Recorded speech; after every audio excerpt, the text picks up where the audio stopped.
This is the Segovia Show. What's happening, everyone? This is something that came up at the very last minute, and I hope my sound's coming okay just fine. I am presently waiting for a seminar to begin, or a webinar, in about 2 minutes.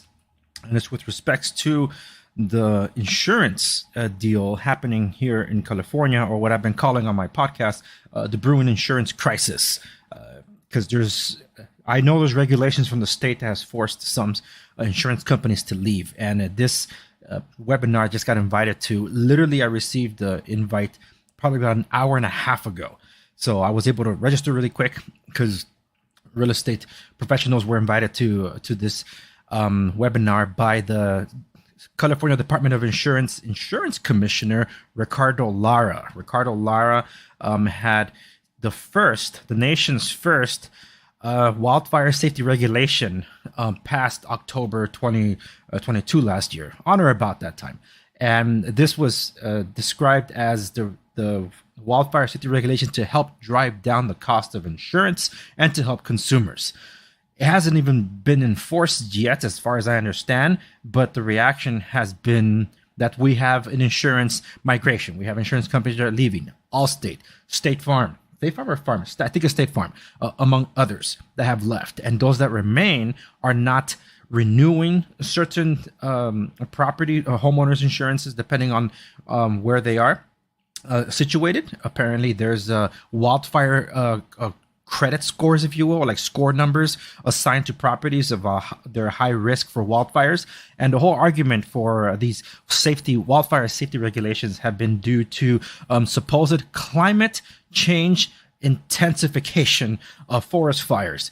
And meanwhile, today, the seminar hasn't started yet, so that I retweeted this, and I want to share with you, because the big Yosemite fire from last year that was blamed, among others, for being climate change related was actually, and I'm going to jump to this screen here and then come back to this one, was actually arson. So this guy has been charged with setting the massive forest fire that swept through Yosemite National Park in July 2022.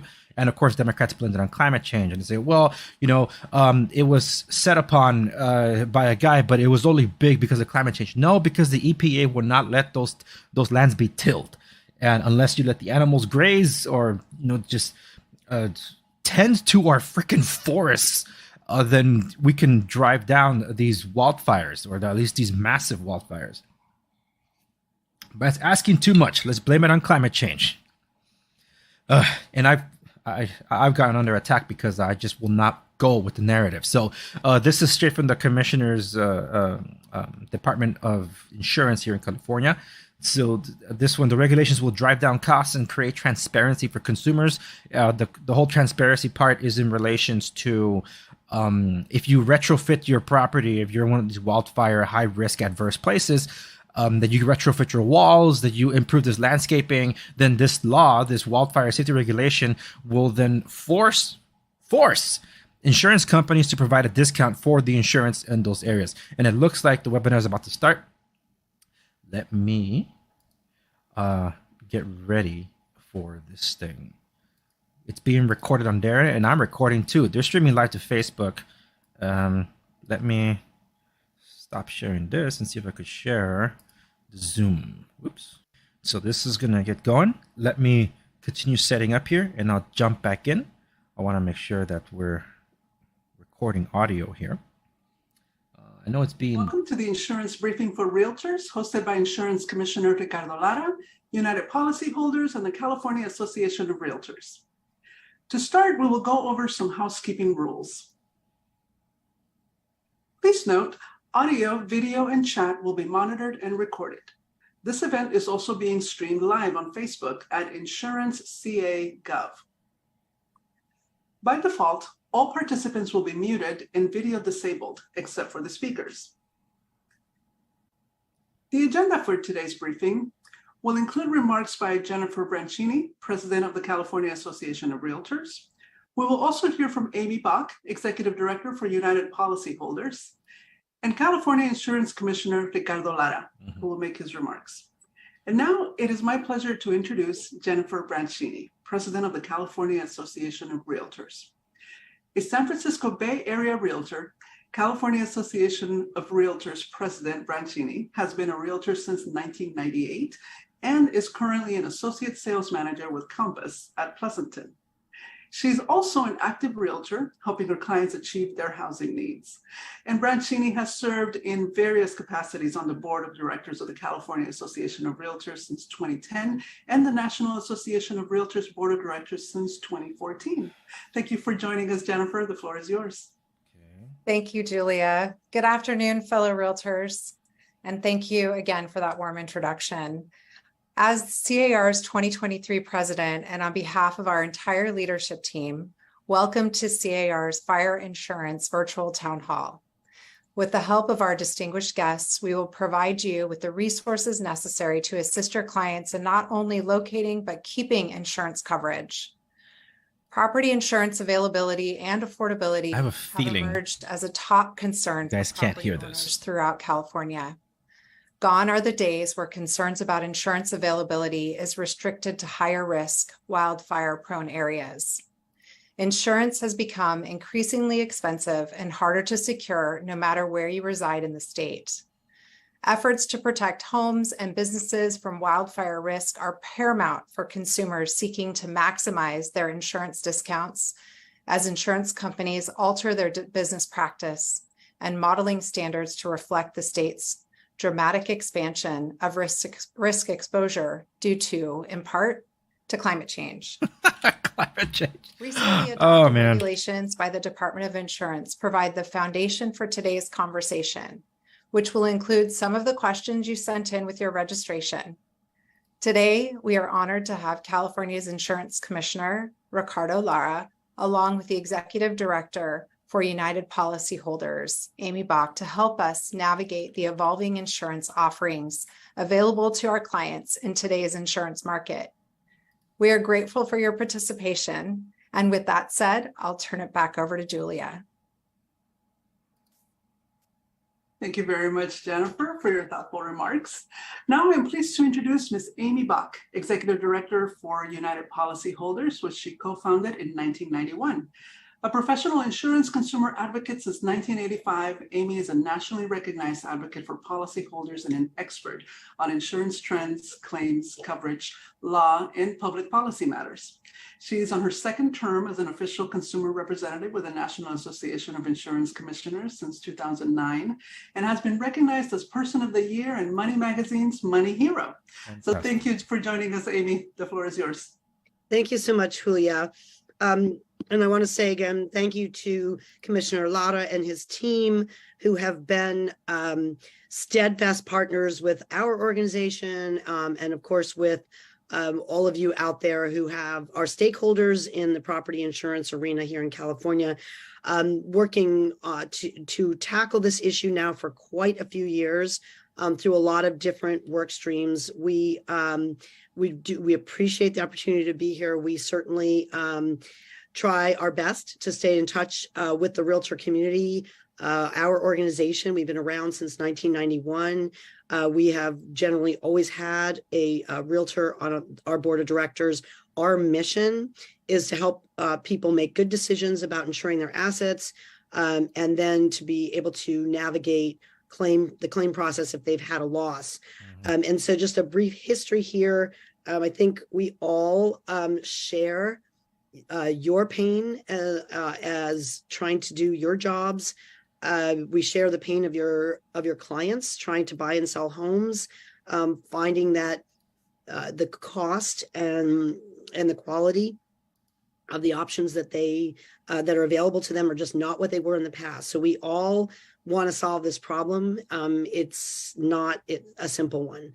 And I think that, when people try to point fingers, it's always important to remember that there are a lot of things at work here, that insurance companies have been reacting to climate change now for quite a few years. Climate change. They have also been reacting to the new tools that they are buying and using, such as risk scores and drone imagery, that have really made a lot of risk much more vivid to them, and less attractive. And of course, the series of wildfires that hit the state starting in 2017 and went for quite a few years before we got a break, really did kind of pitch us into where we are now. So there's a lot of work going on to alleviate the situation. You heard Jennifer mention the regulations that the department has got in place. My organization worked very hard to get those regs moving and to get support for them, because we have been helping property owners in the foothills areas and in the areas throughout the state that were hit by wildfires in the past, that have been the most hard hit by the reduced availability and affordability. We've been working in those areas now for many years. Mitigation is critical. Those of you who are supporting in your areas the Fire Safe Council, or helping create FireWise communities, that work is critical. And reducing the risk that is scaring insurers is a really big part of solving the problems, but also helping prospective buyers and sellers in the here and now to navigate the market is something that both my organization and Commissioner Lara's team are constantly working to improve. So if you go to our website, uphelp.org, and you will find our most up-to-date tips. You will find links to tools. If you go to, we link to quite a few of the department's shopping tools. They have some very good resources on their website, as well as ours.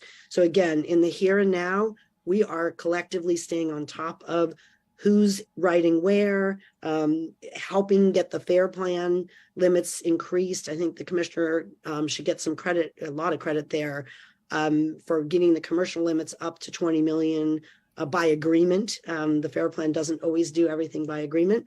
And then also pushing for the FAIR plan to offer better quality options, and making sure that all the insurance agents that are out there actually know what's available through the FAIR plan, because there are options, but you need to really do your homework and find out what they are. So with that, I want to say again, thank you to Commissioner Lara's team. Thank you to Jennifer and your team. And we really do look forward to answering questions and helping everybody stay as calm as possible. There's a lot of people that have a stake in restoring good insurance options here, as well as helping our state be resilient to future wildfires. So with that, I will wrap up my remarks. Thanks again. Thank you so much, Amy, for those informative remarks. You are appreciated. Now it is my honor to introduce Insurance Commissioner Ricardo Lara. Since taking office in January 2019, he has acted to protect California consumers and small businesses, fight climate change, and expand access to healthcare for all, while preserving a competitive insurance market. From getting billions of dollars in auto insurance premium refunds for drivers to protecting coverage for more than 2.4 million wildfire survivors from insurance non-renewals, Ricardo Lara is committed to using all the tools he has available to improve the quality of life for all Californians. And so with that, Commissioner Lara, the floor is yours. Thank you, Julia. It's great to be with everybody. I'll tell you all what question I asked. Go ahead and submit it ahead of time. Sobering conversation on where we're at and the work that's really before us.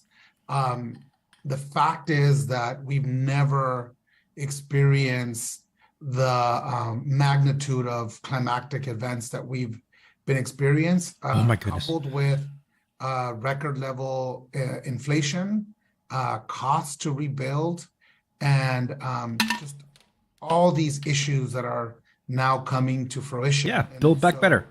First and foremost, I want to just thank our all of you for really being at the front lines. Our real estate agents, as we know, are not just agents. They are community leaders. They console often so many of our homeowners after they lose a home, and are relied upon as community experts as we are all navigating this world. And really, since taking office in 2019, I've met with tens of thousands of Californians across the state, and at every single event, real estate agents were the first to step up and speak out. You are leaders in your community, and people really look to you towards answers. And I hope you can have this briefing will help give you some answers, and at least to set the record straight and give you some perspective of where we're at as a market and what we're doing at the short term and long term to alleviate this issue that, by the way, is one that is global and that is impacting every single state. And those of you who made to work in multiple states might see this happening again. So today I want to talk to you about what is happening in the California insurance market. Yeah, tell us. Which is the largest in the nation and fourth in the world. And I want to talk to you about how we can work together to help to make sure that every Californian has one insurance coverage that they need and that they deserve, and that it's available and that has the appropriate coverage limits to make sure that every Californian is protected. And you know perhaps better than anyone that when people are shopping for a new home, they are considering many factors. And what many people overlook is actually the insurance factor.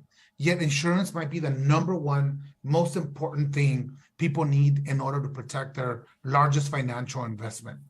And the insurance experts at my department are working diligently so that Californians can have the most choices at the best value and availability for not only your home, but for your business. What's the best value? The regulation? Let's get into it. I'm sure most of you saw the news about two companies recently pausing new business. And I say pausing new business, not leaving California. Oh my Farm goodness. and Allstate. Californians are covered. Companies aren't leaving. Yes, customers they will not are lose their leaving. coverage. And I know it's getting much more expensive.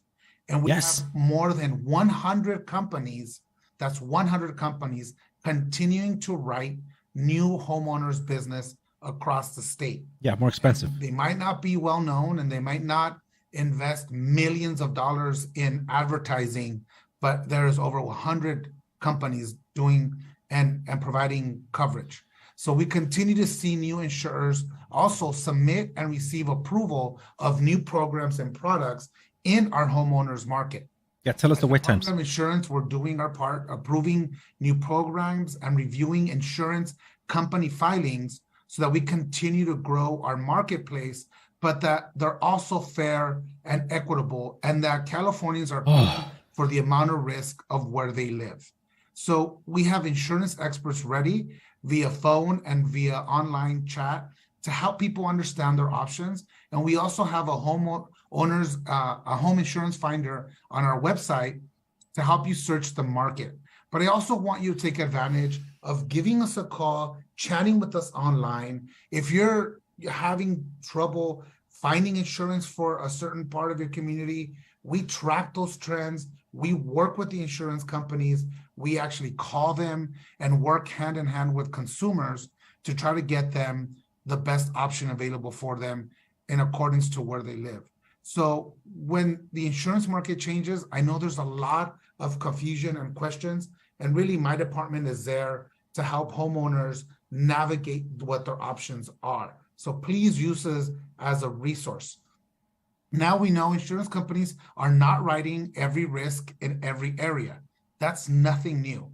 And historically, insurance companies have paused and restarted writing as conditions changed. This is why it's imperative that we work together to bring the risk down, fire risk, flood risk, down. Tell us how. So that we can keep insurance companies writing in these communities.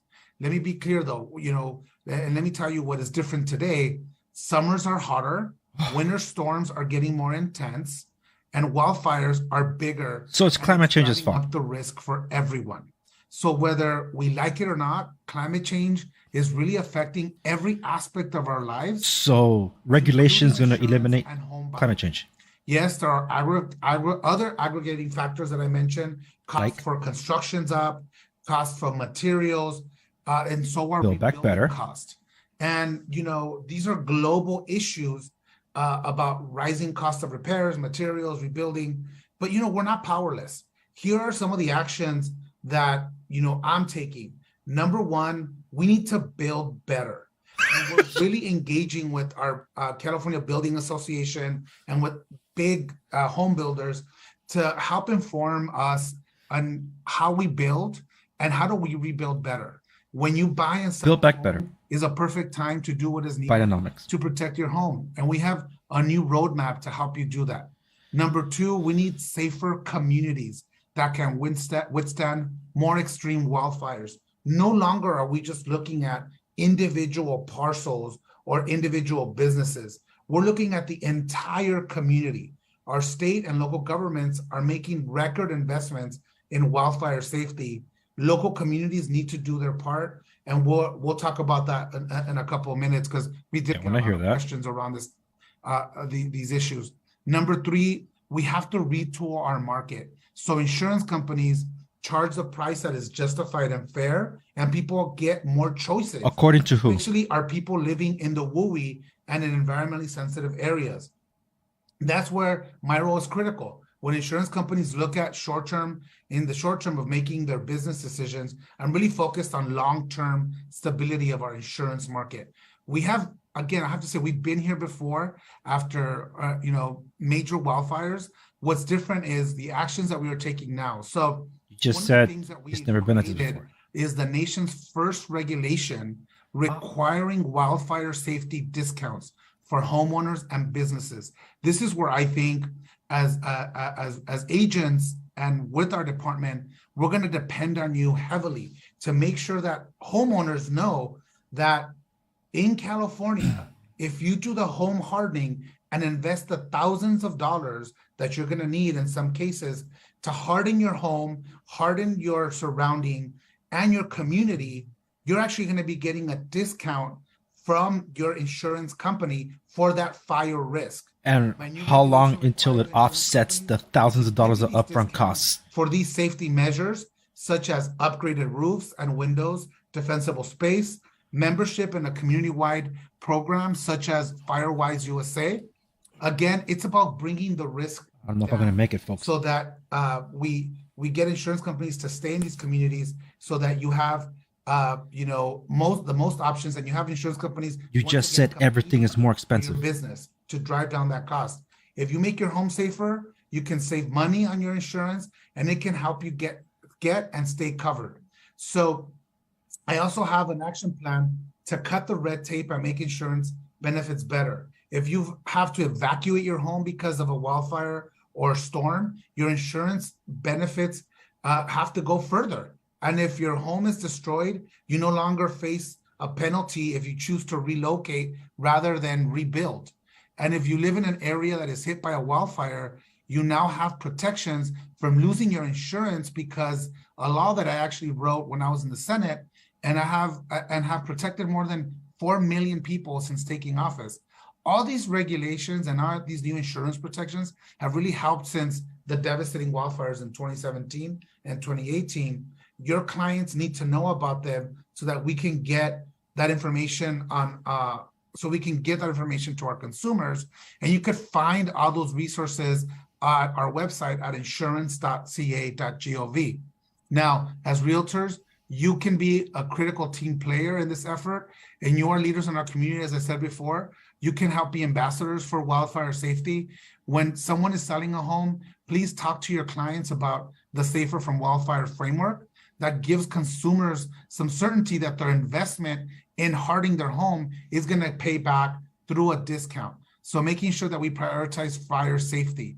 There is low-cost things that we can do, as you already know, but I just have to say it, clearing a 5-foot no ignition zone around the home or business, or making sure sheds are properly placed away from the structure. And when you are representing a buyer, I encourage you to start the conversation about insurance so you know what the options are. It is critical that people think about insurance, including cost of complying with defensible space requirements or hardening your home, especially when they're shopping for a new home.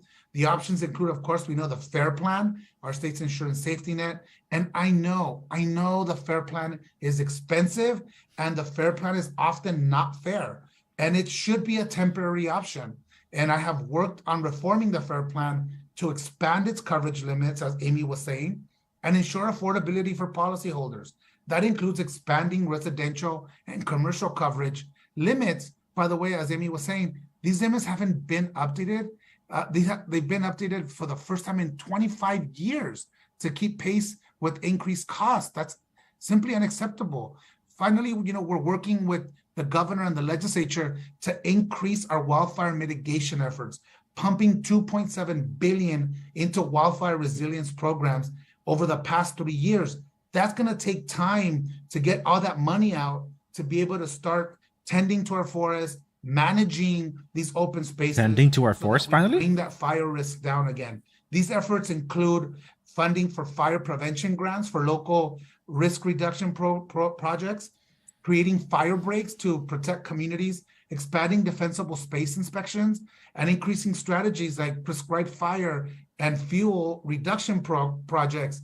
I know this is, more information that you're going to have to, learn and help us educate consumers and home buyers, but we want to be right with you. We want you to use us as a tool so that we're helping you and your consumers and customers through these issues. Now, many people ask, and I just want to be upfront about this, this is about getting availability. Affordability is going to come in time once we lower that risk. And these actions that we're taking are all about incentivizing people to lower that risk. As your insurance commissioner, I don't have the authority to force a private company to provide insurance in a community. And when we've attempted to do that, we've actually ended up with government insurance programs. I'll give you an example, the National Flood Insurance Program. When we were trying to over-regulate insurance companies simply left. And like right now. Insurance. And now we're left with the government program in which only 2% of Californians have flood insurance. Now, we know that over the last 40 years, every single California county has gone through a governor-declared flood emergency. Every single county. I know that's hard to imagine as we're going through this extreme heat.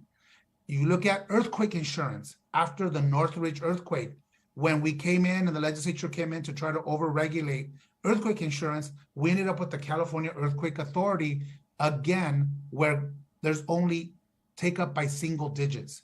We cannot let that happen. Government cannot be in the business of providing insurance for Californians. Again, what we can do together is to bring down that risk for everyone.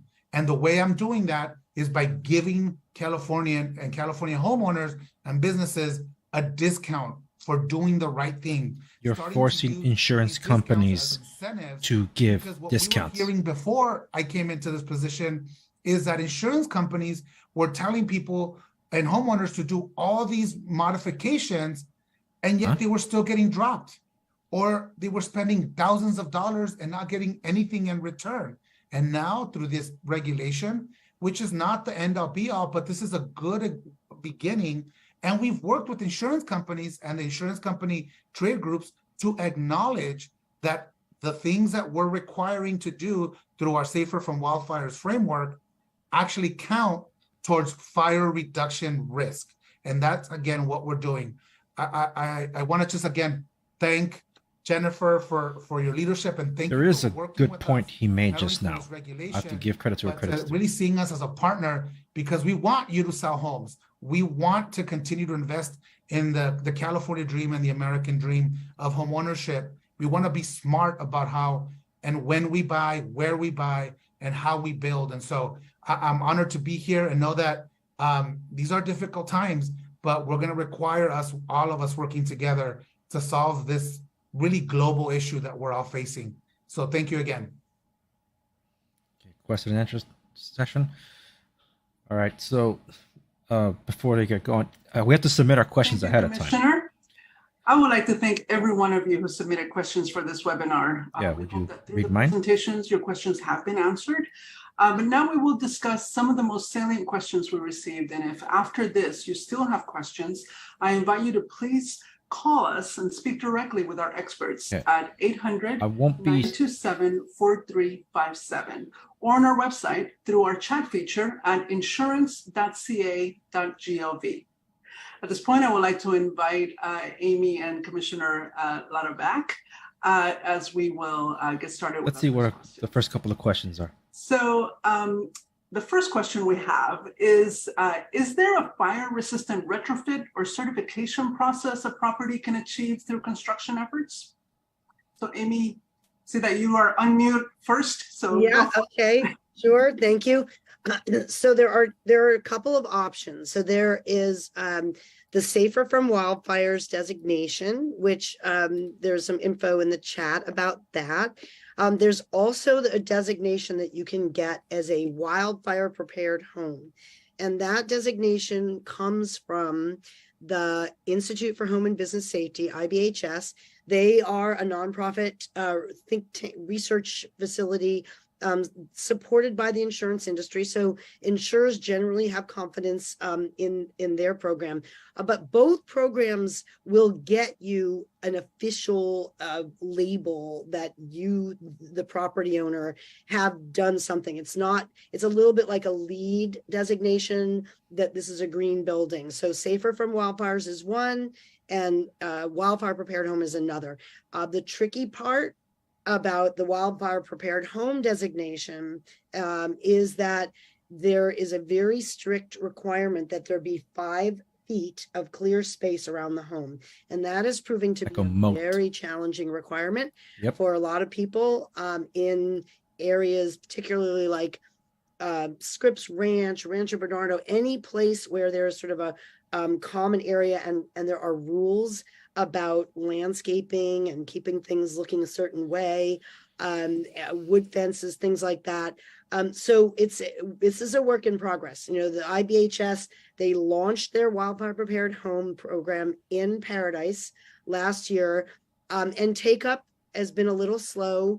But again, this is something that we are just kind of getting our minds around. And as I said, and as the commissioner said, and I think as we all know logically, the cost of climate change is getting borne right now. It is weighing heavily on people in wildfire prone areas or areas where there have been wildfires, because that's where insurers have seen the data that's rattling them the most. Okay, so that's why what I think what insurers are looking for, and this is what the regulations recognize, they're looking for not just mitigation at the parcel level, at the individual level. They're looking for community-wide efforts. So they will say, and you know, all these years as this crisis has been sort of developing, both here in California, but also in Colorado, and of course in Florida, where they've had hurricane problems. As these crises have been developing and insurers' appetites have been waning, we have been stepping up efforts. We, by that I mean stakeholders, including realtors, have been stepping up efforts to push mitigation. So here in California, the governor's office of Emergency Services has funded something that my organization hosts, a WRAP resource center. And that's a place where you can go. It stands for Wildfire Risk Reduction, Asset Protection. And that's our initiative to help people. How much are you getting paid, Amy? Find and keep affordable coverage on their homes. That's a place where your clients and you can go to see who's got a chipper program in this county, who's giving away grants for mitigation. Are there mitigation specialists that will come out to your home in that area? So our WRAP Resource Center is a place to go to get that kind of information. That sounds like good resources, but you're being paid by the state of the governor. I think I would just add and give an example of what Amy was talking about. I was just recently in the city of Orinda, where 30% of the residents now live in a Firewise USA community. And they've really worked with city and local fire department departments there to purchase a wood chipper, as Amy was saying, and they really literally go door to door, helping people understand how to comply with those local rules. I think, again, this is another example of how our real estate agents can really help in educating our community. Like, for example, if someone is a senior and has a disability, they actually can bring the help to their home. And neighborhoods are, really supposed to be places where people look out for each other. Again, in Orinda, they just told me that through their Firewise program, that they actually that it's actually happening in a way that it never has before, where neighbors are really working together, and they're at 30%, but they actually want to go higher. And we want to help them do that. And again, the RAP initiative is critical that Amy works with. And I mean, I don't want to put Amy out there, but UP, United Policyholders, can help host these events, and really work with neighbors. And there's no better organization that has actually not only done the work, but as Amy maybe hasn't said this, but many of the folks have actually lost their home to fires. And this is how United Policyholders came about. And so it is really made up of unfortunate insurance experts that have real life expertise. So that's the only thing I would add. Thank you. You. You, Commissioner. Yeah, and just by the way, getting a Firewise designation, not that hard, right? Your community just applies, and it's not a super high bar. Just a note. And a Firewise designation, as the commissioner just was mentioning, that's a very concrete indicator that means something to insurance companies. So, USAA has been offering a 5% discount for properties that are located in Firewise communities now for quite a few years. So that's a no-brainer. If you are active in your community and it's not Firewise, do what you can to help your community get that designation. All right. Thank you, Amy. So question number 2, most consumers have been turning to the FAIR plan. Can you talk about what changes have occurred recently with the FAIR plan and what the people need to know? I'll let Commissioner Lara go first this time. Oh, let me tell you, the FAIR plan, that's been the bane of my existence these days. The California FAIR plan is crucial in providing coverage to homeowners and businesses when insurance companies will not. Mm-hmm. And the reality is that it's expensive and it provides very limited coverage. And it should be a temporary option. Many people don't know that the FAIR plan actually was created after the Watts riots in South LA, because insurance companies were leaving the South Los Angeles market after the riots. And so it had to modernize. And now we're working to modernize the FAIR plan again so it can meet this need and meet the current need of Californians. And right now, it's those folks that are primarily living in the WUI, the wildland urban interface. And it has to become it is a safety net for the long run. But early in my first term, I worked with them to increase their coverage limits to $3 million for homes. And this year, we're increasing commercial coverage to $20 million, which will help our businesses and homeowners associations. We know that's still not enough, but one important thing is that you have a FAIR plan. If you have a FAIR plan policy, it doesn't cover things like liability or water damage. If you want that coverage, you have to buy a separate policy called, obviously, a difference in condition policy. We saw some of the tragic results when people suffered snow damage in the recent winter storms, but it didn't have coverage. They didn't have coverage. And so I think the FAIR plan should offer that coverage as an option, and I ordered them to do it. Instead, they sued me. So we're still fighting in court for you. I want the FAIR plan to give you also a comprehensive policy option, so you don't have to buy all this wraparound insurance that just increases the cost of a FAIR plan policy. Again, they've turned around and sued me. We have been winning in court.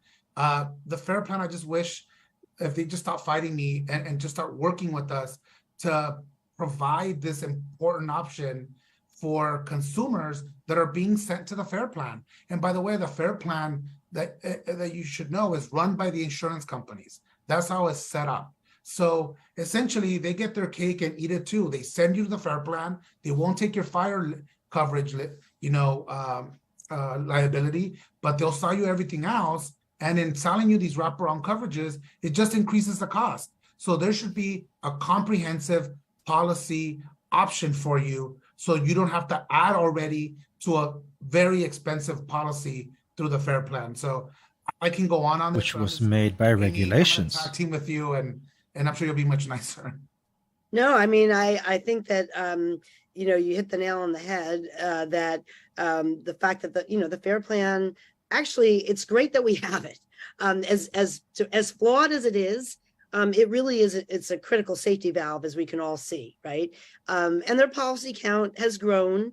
And of course, not only is their coverage subpar, as you just heard, but their claim handling doesn't have a great reputation either. It's a work in progress there. But there are options through the fair plan that I think are important to know. You can get, your client can get replacement value, not just depreciated actual cash value. And then there are some optional coverages, but agents traditionally didn't want to know about the fair plan, because they didn't typically want to send clients there. It's not one of the companies that they're comfortable with. So there's a lot of agents today that still aren't fully up to speed. So my organization offers not just we have a tip sheet called the Lowdown from Up on the Fair Plan, but also there's a link that the team's going to put in the chat. We have consolidated a bunch of our guidance, much of which has come from our friends at the DOI. And you will hear a representative from the fair plan on our most recent shopping help webinar, explaining what those options are. So it's kind of a shortcut way. And if you look at the slide deck on that landing page, you'll see where we break down the options that the fair plan offers. And I have to say, Commissioner, I had one of my staff go to the fair plan website yesterday to try to just make sure that they are being transparent about the options. It's not easy to find on their website. I would say, honestly, you're better off looking at the slides that you'll find on that landing page, because they did come from a fair plan representative, but you won't see those options clearly explained, I think, on their website.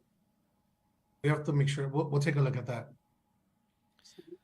One more question that I'm going to drop off. The next question we have, and I would love for you to take it, Amy, is in regards to HOAs. So HOAs have different insurance needs as homeowners. And so a big one. What recourse do HOAs have if an insurance is not renewed? And what policy strategies can they implement to mitigate their premium? Yeah, so I think we all know, or anybody who's a realtor that does business in the condo market, HOA homeowner associations for condo properties are among the hardest hit right now. There was a hearing that the legislature did earlier this spring.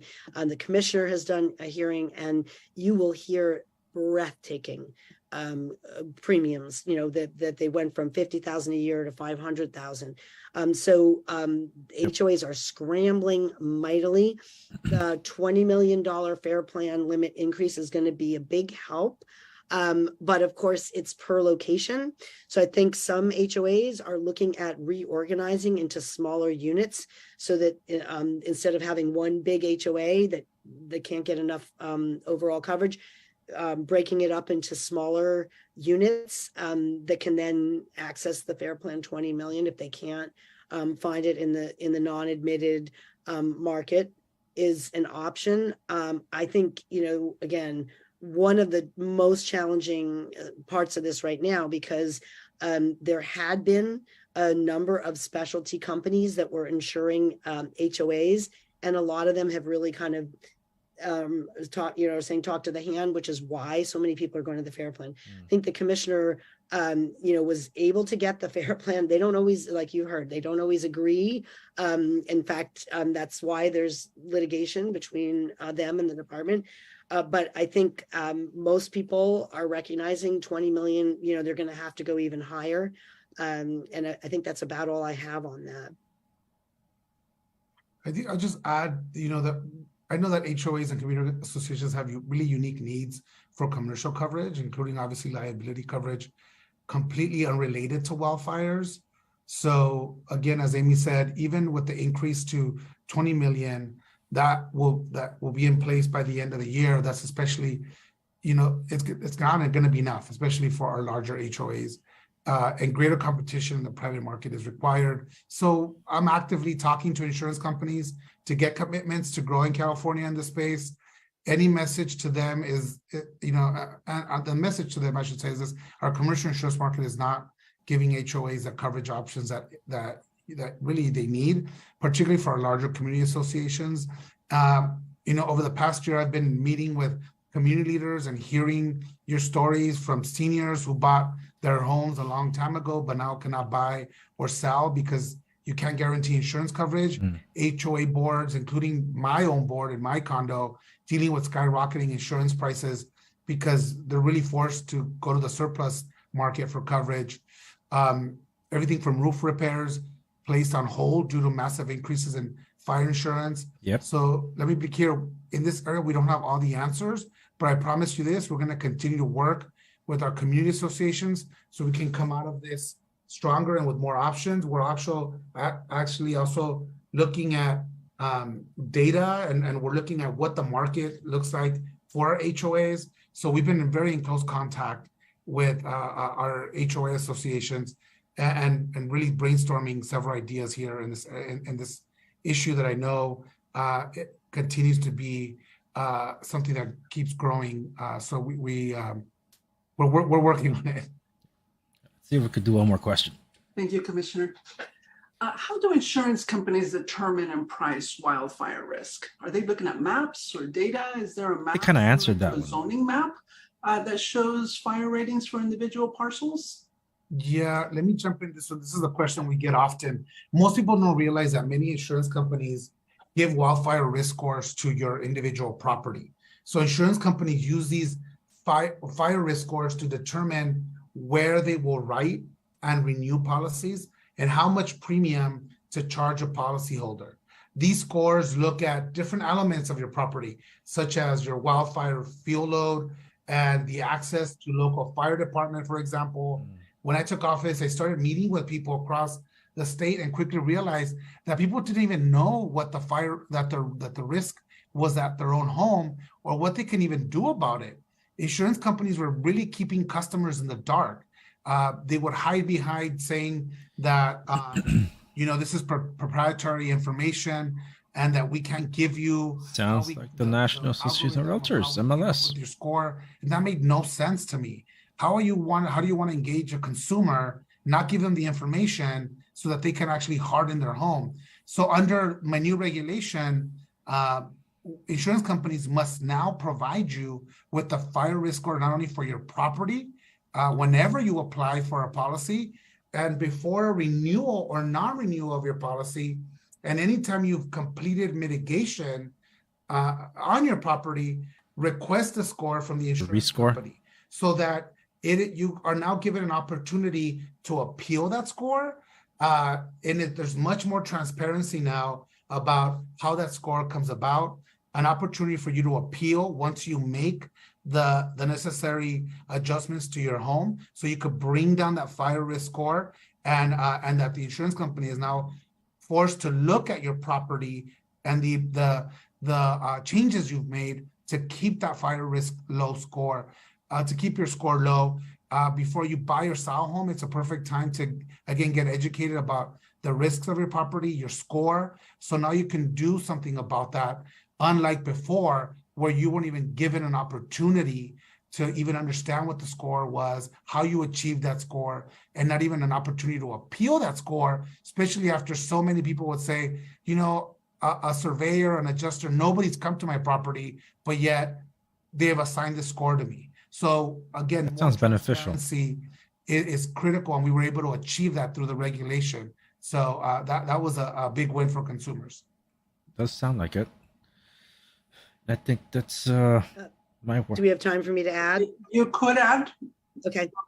So yeah, what he said, but also Insurers use a protection class score. They don't. One kind of good news. They don't use the high fire severity zones that CAL FIRE does. They say they don't. It is a little hard to know what they use, and that's why the reg that the commissioner was referencing is so important. Is that you can at least we're now creating a process for you to find out how your insurer is scoring you, and then and appeal if there's something you can do. So for example, when we just did our shopping help webinar and I asked our agent experts on the panel, have you had any luck with your customers in getting their score improved?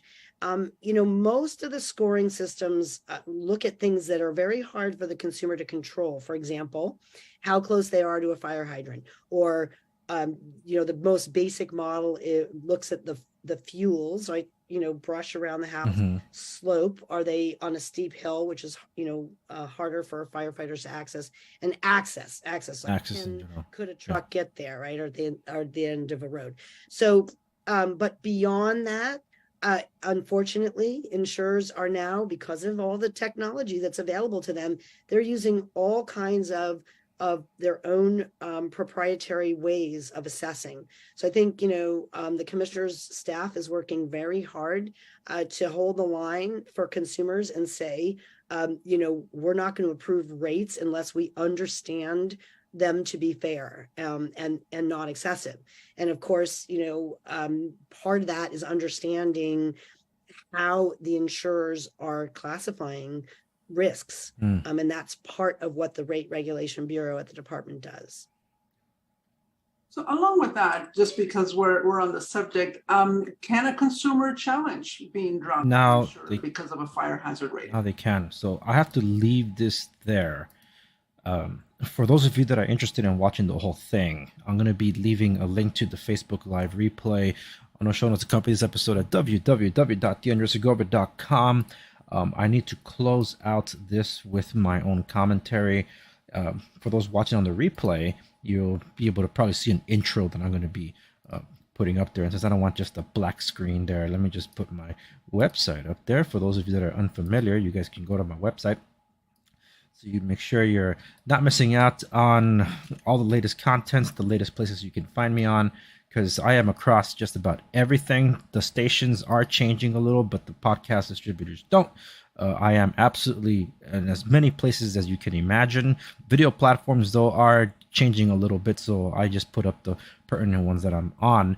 But I'm across a ton of different podcast distributors because you never know when censorship will strike. But anywho, just to put a fine point on all this. So this is where I guess I'll leave it and just talk to you all. Let me just change this real quick.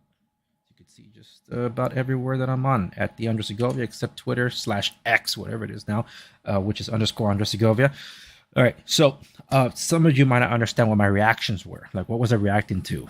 There was a lot of the stuff you were probably getting at that I already knew what they were going to say. They're going to blame man-made climate change for this because that's what they're not specifying, but they're trying to say that it's our fault, our man-made climate change. You probably have your own opinions about that because it's all you ever know until you look at the data. That's why at the onset of the video, I was highlighting the big wildfire from Yosemite. It was arson, and I always get criticized because 90% of wildfires in California have been arsons, the recent ones. So if they're all arson, why are they so rampant? And it's like, oh, look, it's because it's so much hotter lately. No, they just mentioned in this webinar that we'll finally tend to federal regulated land. Because the federal land could not be tilled. You couldn't go over there. You can't chop down that tree. It's protected by federal rights. You can't cut the grass or trim the shrubs. You can't have cattle grazing.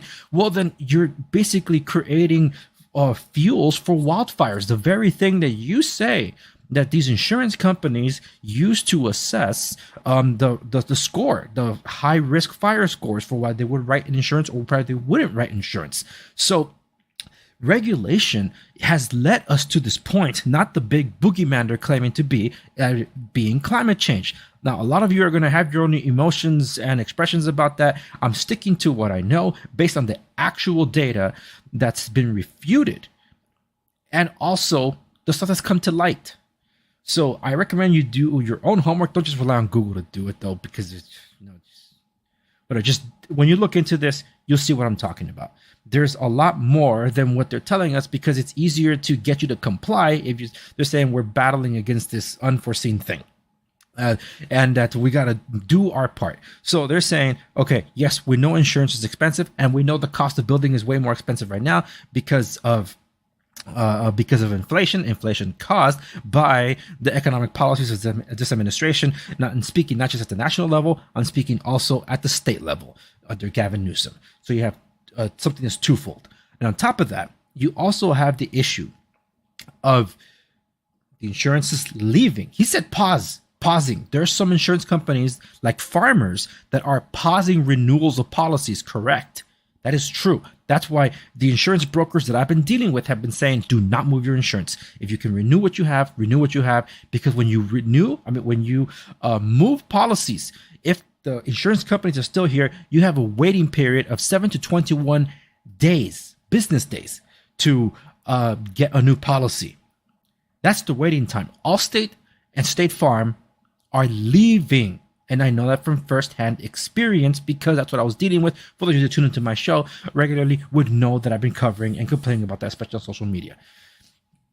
So if it's more expensive now because insurance rates are going higher, because everything's getting more expensive, and if you want to get a discount that the state is forcing through regulation for insurance companies to do, if you harden your home against fire, but everything's more expensive, roofing's more expensive. Every year the price go up because of these green regulations that they install because battling climate change to harden a home, and you acknowledge that it costs thousands and thousands of dollars. Have you tried getting new windows for your home? Have you tried getting a new roof for your home? Depending on the size of your home, it's about $40,000-$50,000. How much savings in insurance will it take to offset all that? That's like saying, I'm going to pay these solar panels up front and then, let the savings trickle in. So you're going to make an upfront investment. When will it break even for you? When will it pay off for you? See, that's the ridiculousness of all this, because people are currently hurting right now with increasing costs in everything from the groceries to the gas pump to their overhead expenses for their home. And also the impact to their wages, and if there's reduced time at work. This is all happening now. They don't have the money to make these investments. So what are we doing to ensure that insurance companies are being competitive in the marketplace?